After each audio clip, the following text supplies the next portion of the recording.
hampir setiap insan di berbagai belahan bumi meyakini bahwa kematian bukanlah akhir dari segalanya, melainkan gerbang sunyi yang membuka jalan menuju dimensi lain. Dalam tradisi spiritual masyarakat Nusantara, kepercayaan ini tumbuh begitu kuat dan diwariskan turun-temurun. Bahwa saat seseorang menghembuskan napas terakhirnya, ia sejatinya tidak lenyap, tetapi berpindah alam. Dari jagat manusia ke jagat gaib yang tak terjangkau oleh mata dan telinga biasa.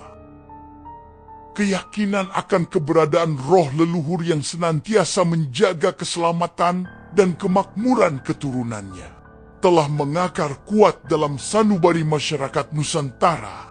Mereka dipandang sebagai guru, teman, atau sahabat gaib yang setia.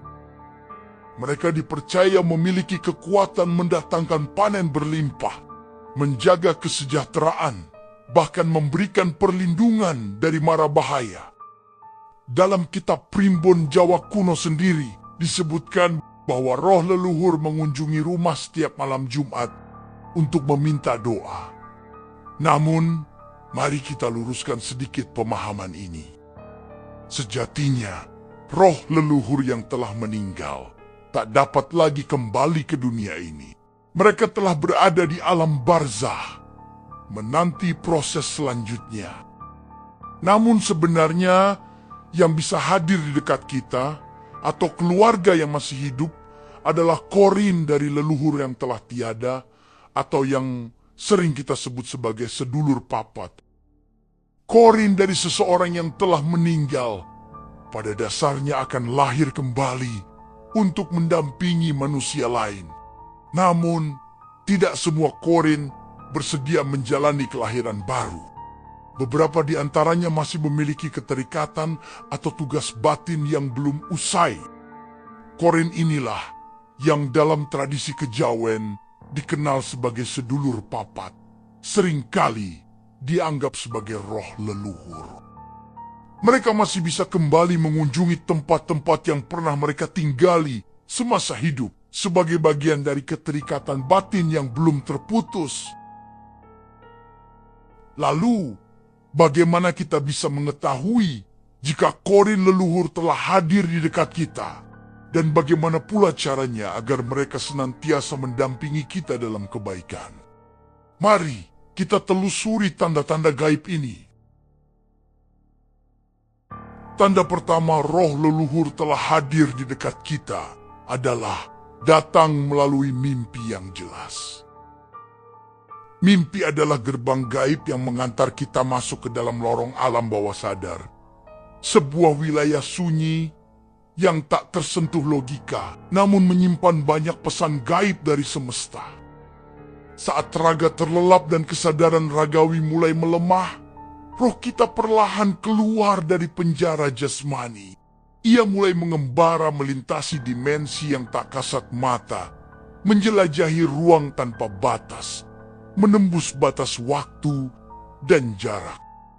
Di saat inilah, roh kita menjadi lebih peka dan terbuka terhadap getaran lain, termasuk getaran dari roh-roh leluhur yang telah lama meninggalkan dunia fana.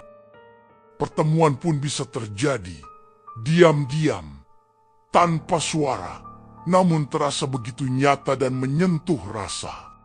Dalam fase mimpi yang paling dalam, komunikasi antara dua dunia menjadi lebih mudah terjalin. Roh-roh leluhur yang memiliki keterikatan batin dengan kita bisa hadir menyapa, menyampaikan pesan, atau sekadar menunjukkan eksistensinya agar kita tak lupa akan akar diri. Maka tak jarang saat kita terbangun, gambaran mimpi itu masih begitu jelas.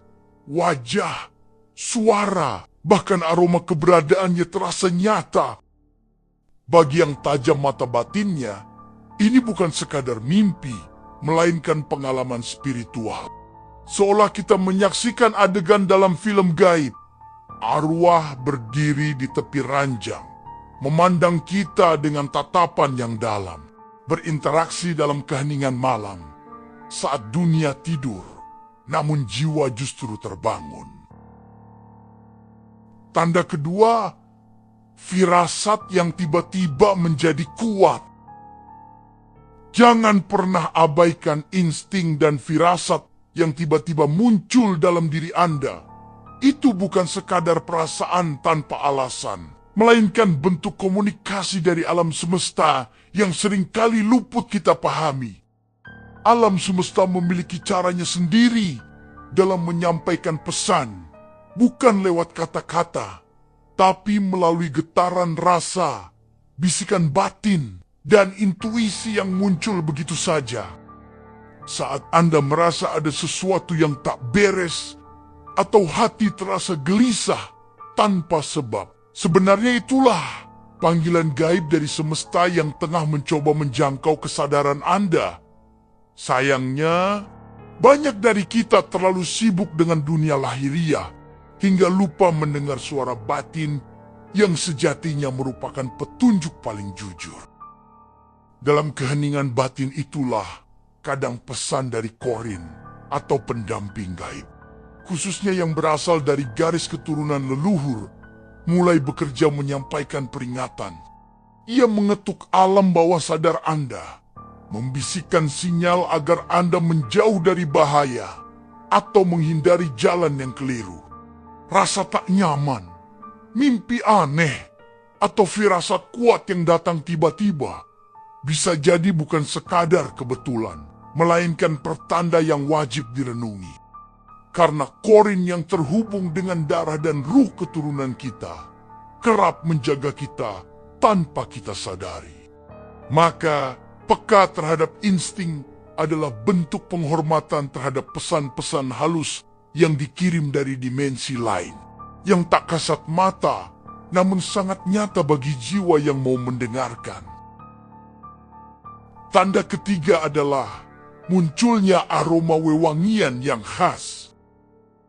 Wangi yang lembut dan menenangkan, seperti aroma bunga melati, kenanga, atau mawar yang samar-samar tercium tanpa sebab yang jelas, seringkali bukanlah kebetulan semata.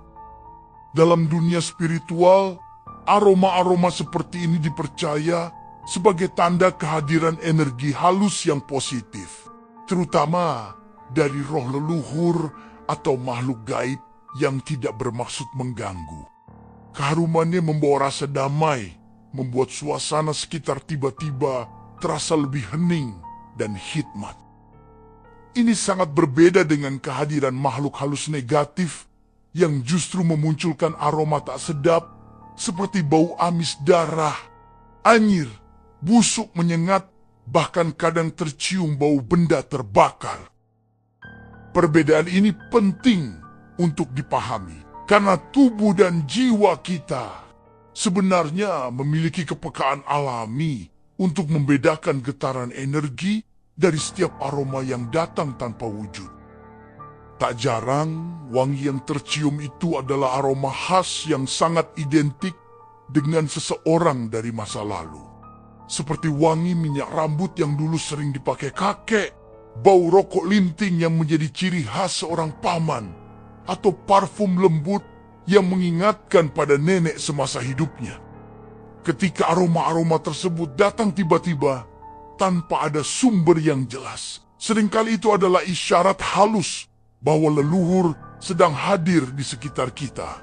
Menjenguk, menyapa, atau sekadar menunjukkan bahwa mereka masih terhubung secara batin.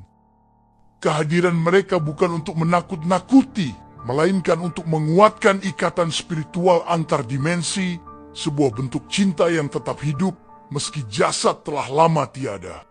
Maka jangan abaikan jika hidung Anda tiba-tiba mencium aroma yang membawa kenangan, karena bisa jadi ada pesan yang ingin disampaikan lewat wangi yang tak terlihat. Tanda keempat adalah melihat pola angka yang berulang. Pernahkah Anda merasa seolah-olah angka tertentu terus-menerus mengejar Anda? Entah itu saat melihat jam, layar ponsel, nomor kendaraan, hingga nomor antrian. Angka yang sama seakan muncul berulang kali dalam waktu yang berdekatan. Misalnya angka 7 yang terus muncul saat Anda tak sengaja menoleh ke jam, atau saat membuka pesan, dan angka itu kembali ada. Sebagian besar orang mungkin menganggapnya sebagai kebetulan semata. Namun bagi mereka yang memiliki kepekaan batin, ini bukanlah hal biasa. Ada makna gaib yang tersembunyi di balik pola angka yang berulang. Alam semesta tidak berbicara dengan kata, melainkan melalui simbol-simbol. Salah satunya lewat angka. Dan bisa jadi itu adalah salah satu cara Qorin atau entitas leluhur Anda untuk menyampaikan akan kehadirannya dan pesan-pesan tertentu yang ingin disampaikan atau dititipkan. Angka yang muncul berulang kali ini seringkali berkaitan erat dengan peristiwa penting yang pernah terjadi dalam kehidupan mereka. Seperti tanggal kelahiran, hari wafat, atau momen spiritual yang punya ikatan kuat secara batin. Kehadiran angka itu bukan untuk menakut-nakuti, melainkan sebagai pengingat bahwa ada sesuatu yang perlu direnungi, atau bahkan sebagai peringatan halus akan datangnya suatu peristiwa penting dalam hidup Anda. Dalam dunia metafisik, angka bukan sekadar bilangan, melainkan getaran energi yang membawa makna dan pesan. Jika Anda mampu membaca dengan hati yang tenang, bisa jadi angka itu adalah jembatan komunikasi antara alam nyata dan alam halus yang dikirimkan oleh Qorin leluhur Anda agar Anda lebih peka, lebih sadar, dan lebih terhubung dengan akar spiritual yang selama ini mungkin Anda lupakan. Tanda kelima adalah benda bergerak atau hilang dengan sendirinya. Mungkin bagi sebagian orang hal ini terdengar tak masuk akal, bahkan sulit dicerna oleh logika modern. Namun dalam dunia spiritual yang penuh rahasia, Qorin, terutama yang berasal dari garis leluhur, memiliki cara-cara berbeda untuk menunjukkan keberadaannya. Ketika kita terlalu larut dalam kesibukan duniawi hingga lupa mengirim doa dan mengenang mereka, Qorin leluhur akan berusaha mengingatkan kita melalui isyarat halus yang seringkali terjadi di sekitar rumah. Isyarat ini bukan untuk menakuti, melainkan bentuk kepedulian mereka agar hubungan batin antara kita dan mereka tetap terjaga. Karena sejatinya, ikatan darah dan ruh tidak pernah benar-benar putus oleh kematian. Tanda itu bisa hadir dalam bentuk kejadian kecil yang tampak sepele, namun syarat makna. Misalnya, tiba-tiba saja foto leluhur yang tergantung di dinding bergoyang, padahal tak ada angin, atau barang kesayangan milik Anda yang sebelumnya tersimpan rapi mendadak hilang, lalu muncul kembali di tempat yang tak terduga. Bahkan kadang terdengar suara langkah atau bisikan samar di ruangan yang sepi. Ini semua adalah cara halus Qorin leluhur menyentuh kesadaran kita, agar hati kembali tergerak untuk mendoakan, mengenang, atau sekadar mengirim rasa terima kasih. Bagi mereka yang telah pergi, satu doa dari keturunan adalah cahaya yang sangat berarti di alam sana. Maka jangan abaikan jika ada hal janggal yang berulang, karena bisa jadi itu adalah panggilan dari mereka yang rindu akan perhatian dan penghubung kasih sayang yang tak lekang oleh waktu. Tanda keenam adalah mendengar suara-suara yang khas. Suara-suara misterius yang terdengar di sekitar kita terkadang bukan sekadar ilusi telinga atau angin malam yang berdesir. Dalam dunia spiritual, suara memiliki dimensi tersendiri sebagai media komunikasi antara alam nyata dan alam gaib. Suara yang muncul itu bukan sembarang bunyi, melainkan suara khas yang dulu sangat melekat dengan sosok leluhur kita semasa hidup. Seperti suara batu kecilnya yang khas, dehem sebelum berbicara, siulan pelan yang biasa terdengar saat mereka berjalan, atau bahkan suara lembut yang memanggil nama kita dengan cara yang sangat kita kenali. Saat suara-suara ini hadir tanpa sebab yang jelas, apalagi di waktu-waktu tertentu, seperti menjelang tidur atau di tengah malam yang sunyi, itu bisa jadi merupakan isyarat bahwa mereka sedang mendekat, mencoba menyapa, atau mengingatkan kita akan keberadaan mereka. Namun, suara-suara gaib semacam ini bukan sesuatu yang bisa dijelaskan oleh logika atau ditelusuri dengan panca indera biasa. Ketika kita mencoba mencari sumbernya, menoleh, membuka pintu, atau menelusuri ruangan, kita seringkali tak menemukan apapun. Suasana tetap sepi, kosong, seperti tidak pernah terjadi apa-apa. Inilah yang membuat pengalaman itu terasa ganjil dan menggugah rasa penasaran. Sebenarnya, suara tersebut hanya dapat ditangkap oleh mereka yang memiliki kepekaan batin, atau mereka yang indera keenamnya mulai terbuka. Mereka yang terbiasa hidup dengan kesadaran spiritual akan tahu bahwa ini bukan sekadar bunyi biasa, melainkan sebuah panggilan dari dimensi lain, sebuah cara lembut dari roh leluhur untuk hadir, mengingatkan bahwa mereka masih mengawasi, menjaga, dan menanti sapaan doa dari kita sebagai keturunannya. Tanda ketujuh adalah tubuh tiba-tiba merinding tanpa sebab. Ketika korin leluhur berada di sekitar kita, keberadaannya tidak selalu harus jelas atau nyata terlihat oleh mata. Namun getaran energinya bisa begitu terasa bagi jiwa yang peka. Dalam dunia spiritual, setiap makhluk, termasuk manusia dan bangsa entitas gaib, memiliki medan energi atau aura yang berbeda. Ketika dua energi berbeda bertemu, akan terjadi gesekan halus yang memicu reaksi otomatis dari sistem pertahanan batin kita. Tubuh kita, tanpa kita sadari, telah dibekali perlindungan alami oleh Sang Pencipta. Perlindungan ini bekerja secara refleks ketika ada energi asing yang menyentuh lapisan aura kita, termasuk energi dari korin. Leluhur yang datang bukan untuk mencelakai, tapi untuk menyapa atau mengingatkan. Reaksi tubuh terhadap gesekan energi tersebut bisa muncul dalam berbagai bentuk, dan salah satu yang paling umum adalah sensasi merinding yang datang tiba-tiba. Bukan karena udara dingin, tapi karena tubuh menangkap getaran halus dari dimensi lain. Merinding ini seringkali terasa dari tengkuk leher, menjalar ke punggung hingga ke lengan, seolah tubuh kita sedang disentuh oleh angin gaib yang tak terlihat. Bagi yang terbiasa dengan dunia batin, ini bukan hal yang menakutkan, melainkan pertanda bahwa ada roh leluhur yang tengah hadir dengan maksud baik.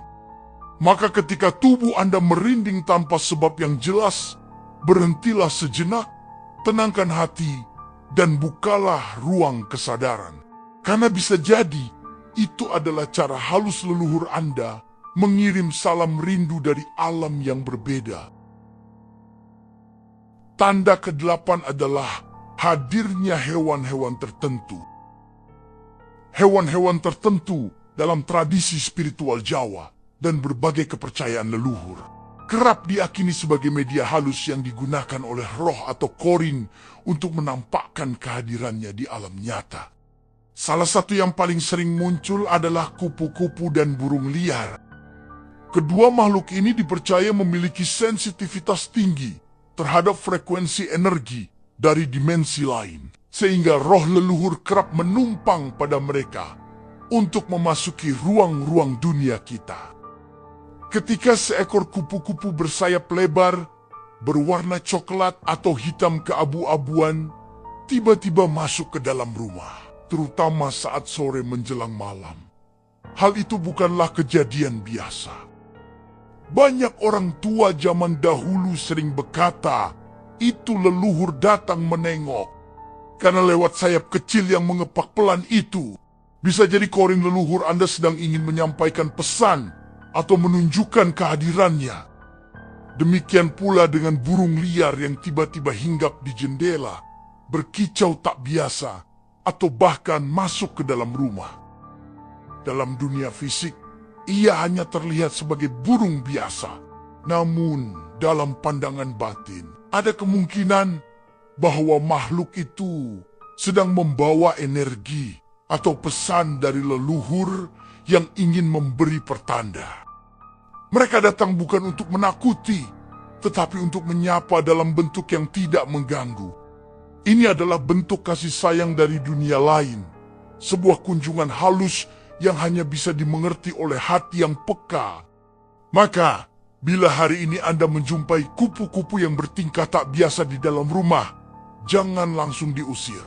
Sebaliknya, ucapkan salam dalam hati dan kirimkan doa. Siapa tahu itu adalah roh leluhurmu yang datang ingin menyapamu. Itulah beberapa tanda jika korin leluhur sudah hadir dan berada di dekat kita. Lalu, bagaimana caranya agar korin leluhur tersebut mau mendampingi dan membimbing kita pada kebaikan? Cara agar korin leluhur mendampingi dan membimbing kita pada kebaikan, yang pertama adalah sering-seringlah mendoakan mereka. Sering-seringlah mendoakan mereka, karena doa adalah gerbang gaib yang menghubungkan dunia nyata dengan alam gaib.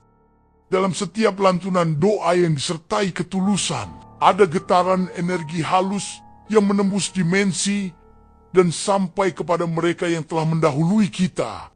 Semakin sering kita kirimkan doa, semakin kuat pula ikatan batin yang terjalin antara kita dan mereka. Sebuah ikatan yang tak terputus oleh ruang maupun waktu. Dalam primbon Jawa kuno, salah satu waktu terbaik untuk mengirim doa adalah di malam Jumat, ketika tabir pembatas antara dua dunia menjadi lebih tipis, atau di saat-saat khusus seperti hari kelahiran dan wafat mereka.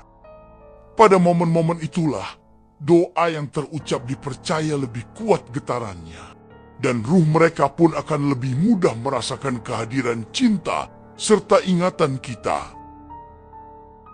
Kemudian cara agar korin leluhur mendampingi dan membimbing kita pada kebaikan, yang kedua adalah dengan berziarah dan merawat makam leluhur.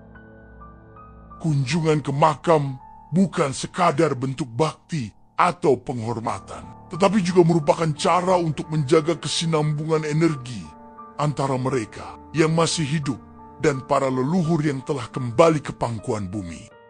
Dalam setiap langkah menuju pusara, dalam setiap taburan bunga dan lantunan doa yang kita panjatkan, tersimpan getaran cinta yang mengalir dari hati ke dimensi lain. Membersihkan makam bukan hanya soal fisik semata, tapi juga membersihkan jalur batin agar silaturahmi spiritual tetap terjaga. Itulah wujud bakti yang sederhana, namun syarat makna. Karena bagi mereka yang telah tiada, kehadiran kita di sisi makamnya adalah bentuk perhatian yang menerangi alam keabadian. Dan bagi kita yang ditinggalkan, itu adalah cara untuk kembali menyentuh kenangan dan meneguhkan akar kehidupan yang kita pijak. Kemudian cara ketiga, agar korin leluhur mendampingi dan membimbing kita pada kebaikan, menurut primbon Jawa adalah memberi sesaji sebagai bentuk penghormatan. Dalam budaya Jawa, sesaji bukanlah penyembahan, namun sebuah bentuk pangabakti atau penghormatan kepada para pendahulu yang telah membuka jalan hidup kita hari ini. Dengan memberikan sesaji di waktu-waktu tertentu, seperti malam Jumat Kliwon atau saat hari lahir mereka, kita menunjukkan bahwa ikatan antara kita dan leluhur masih hidup. Apakah Anda pernah mengalami hal-hal seperti yang telah disebutkan? Silakan berbagi di kolom komentar. Setiap pengalaman adalah pelajaran, dan setiap kisah atau sejarah adalah bagian dari warisan leluhur yang tak ternilai.